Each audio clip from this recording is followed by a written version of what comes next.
YCP హయాంలో అందరూ బాధితులేనని CM Chandrababu అన్నారు. ఏపీ నుంచి అనేక మంది పారిశ్రామికవేత్తల్ని పారిపోయేలా చేశారని మండిపడ్డారు. సోషల్ మీడియాను దుర్వినియోగం చేస్తే కఠిన చర్యలు తీసుకుంటామని హెచ్చరించారు. వైసీపీ పాలనలో అరాచకాలు సృష్టించారని ఆగ్రహం వ్యక్తం చేశారు.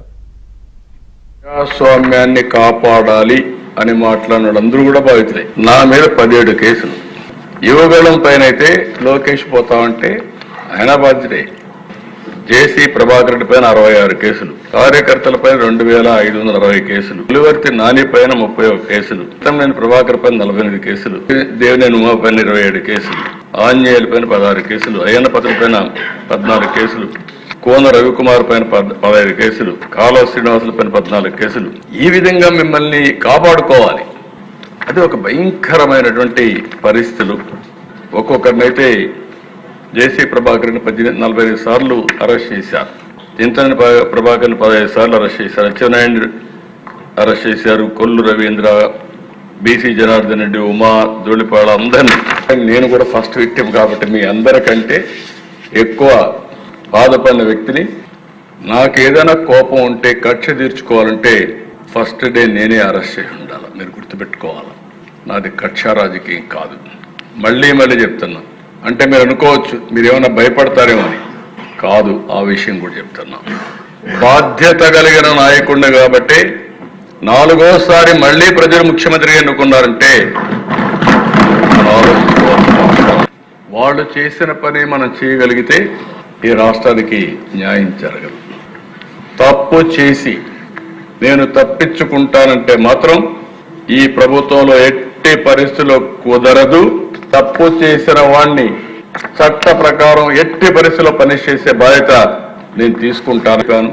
స్వర్ణాంధ్రప్రదేశ్ విజన్ 2047 నేను వేసే ఫౌండేషన్ మీరు ఒకటే గుర్తుపెట్టుకోవాలి.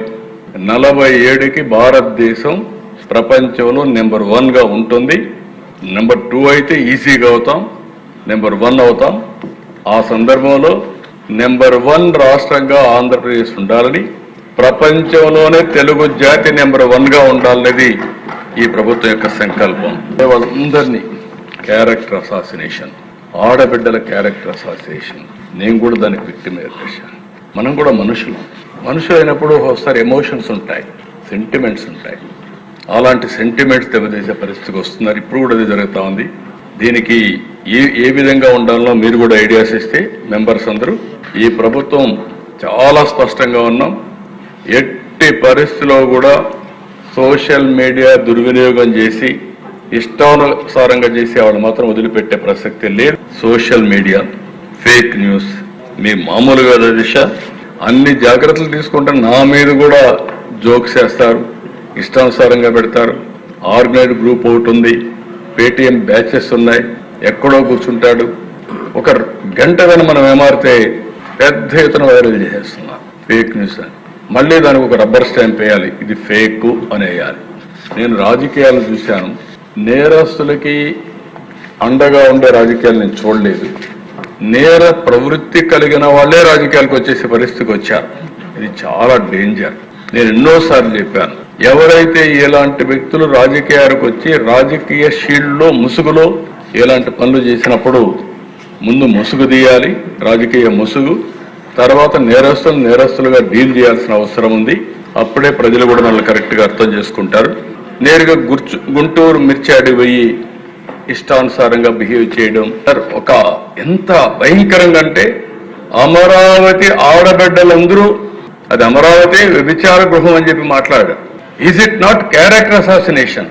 Is it not provoking the sentiments of women? ఇష్టానుసారంగా మాట్లాడితే ప్రభుత్వం ఉపేక్షించాలన్నా? నేను చాలా మందితో పోరాడాను, కానీ నేరస్తులతో నేను ఎప్పుడు పోరాడాలి. రాజకీయ గారు ఎందుకు గమ్మునున్నారని నేను 5 నిమిషాలు నాకు పని. కానీ ప్రజల్ని ప్రిపేర్ చేయాలి, ఇలాంటి వ్యక్తుల్ని ఎప్పటికప్పుడు కట్టడి చేయాలి. ఇలాంటి సంఘటనలు పునరావృతంగా చేయగలిగితేనే ఈ రాష్ట్రాన్ని మనం కాపాడుకున్న వాళ్ళు అవుతాం. ఇప్పుడు కొత్తగా సెక్షువల్ అఫెండర్స్ కింద వీళ్ళకు కూడా రౌడీ షీట్లు ఓపెన్ చేసి అవసరమైతే ఆన్లైన్లో పెట్టి వీళ్ళకు కూడా ప్రాపర్గా ట్రీట్ చేస్తాం.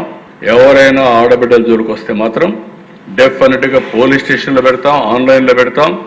ఎవరైనా చెక్ చేసుకోవాలంటే ఈ ప్రాంతంలో ఎవరైనా ఉన్నారని చెక్ చేసినట్టుగా వాళ్ళ ఫోటోలు కూడా పెట్టి విల్ ఎక్స్పోజ్ దెమ్. మళ్ళీ ఈ రాష్ట్రంలో లా అండ్ ఆర్డర్ రెస్టోర్ చేసే బాధ్యత ఎన్డీఏ ప్రభుత్వం తీసుకుంటామని ఒక్కసారి హామీ ఇస్తూ పగడ్బందీగా లా అండ్ ఆర్డర్ కంట్రోల్ చేసి రాష్ట్రాన్ని ముందుకు తీసుకుపోతాం.